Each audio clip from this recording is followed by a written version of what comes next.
Okay, hi guys, I've been struggling with this video today because I've been trying to keep everybody happy, and also I've been scared.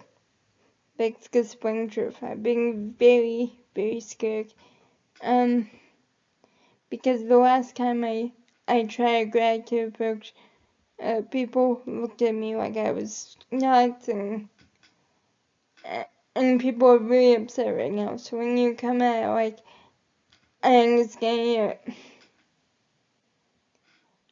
you. I'm seeing a lot of people in mental health right now, whether it's through the news or some friends in advocacy groups. People are just really in hell, and it's this sense of lack and fear. And I think one of the things that helps me is to try and stay in gratitude. Like even this, I'm really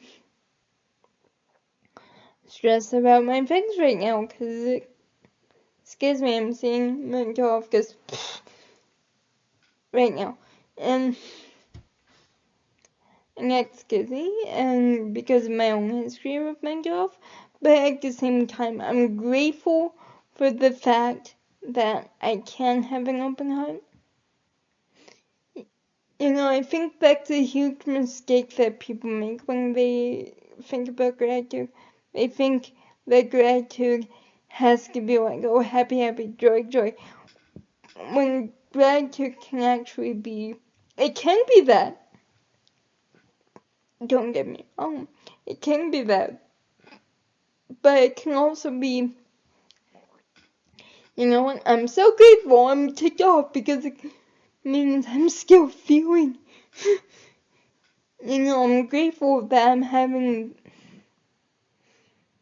this moment because it shows me that I'm living and not just ignoring my feelings, not just becoming numb to my feelings. And yeah, and I think the biggest mistake I ever heard, and my friend, if you watch this, I'm sorry, I think the biggest mistake I ever heard somebody say was, I'm only grateful, maybe I misheard them, but it sounded like they said, I'm only grateful when it brings tears to my eyes, and I'm not grateful for peanuts. I'm like, that's kind of like waiting for life to come to your doorstep and hit you with this divine, and no, gratitude is a muscle that you work out, and sometimes it's more difficult than others, and especially when it comes to faith, I think people get confused because they think, oh, if I do everything right, if I'm grateful, if I praise God, then everything will go alright. No. No. I heard this great line once, and it was from the movie Hostiles with Wes Studi, and I forget who else. I think it was Bradley Cooper. If I'm wrong, please forgive me. But this poor woman loses her whole family in a hostile attack, and she's praying in the field, and the main character comes over and says, "Are you mad at God? Like, why are you still praying?" And she's like, "I think the rough times actually bring us closer to God." And so she held on, and because of that, because she was grateful for this escort, because she held on to that, she actually adopted another character that was his family. Now, that love wouldn't have happened if she had been, down with the Indians. And I know it's a false story, but it's a fictional story. But I think it can help us a lot in understanding what can happen when you keep an open heart with gratitude.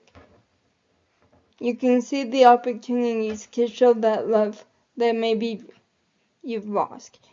And I think that's extremely important right now when you face huge disappointments, and advocacy is just to be grateful for not the fact that you just for not maybe the thing that disappoints you, maybe that's too hard, but to be grateful for the fact that you're disappointed and you still feel, instead of being desensitized and they always give this.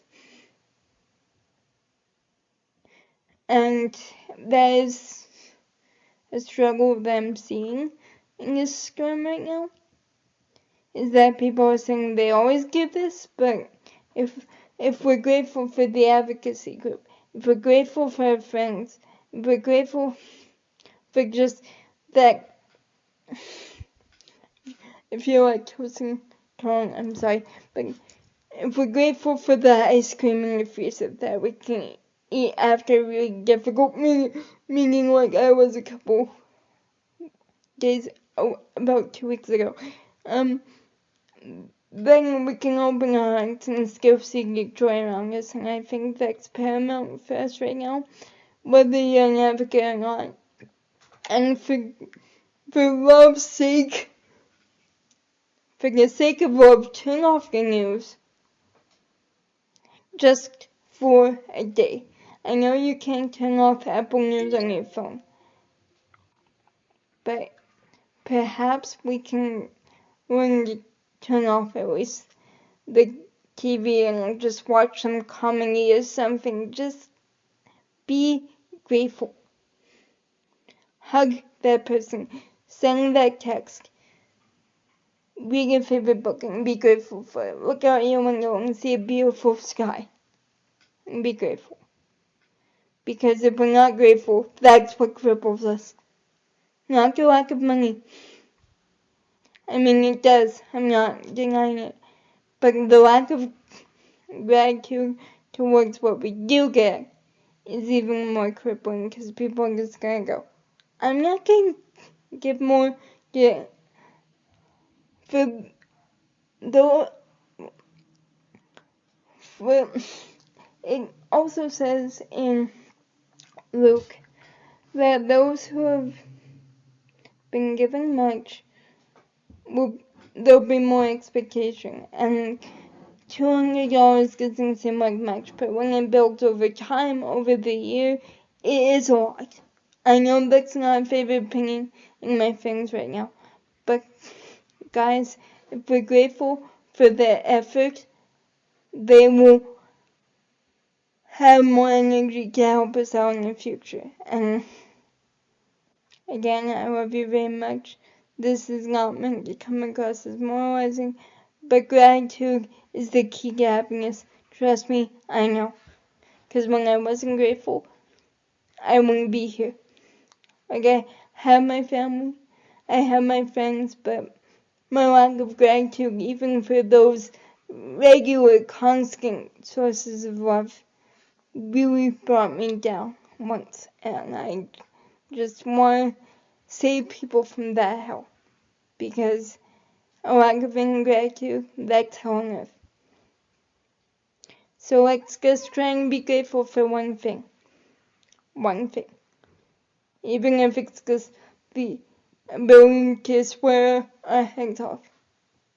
Or the ability to stomp our feet. Or the ability to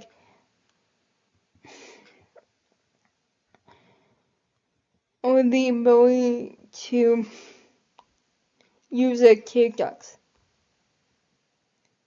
Or the ability to just be human. Or the ability to feel and to live, because without pain you're not living. I'll leave you with that. Without pain you're not living. When you experience pain, that means that you were willing to care for something so much that when it turned out a different way, it caused pain, and guess what? That means you're breathing, you're human, and you have a life. let's be grateful for that life we've been given. Thank you.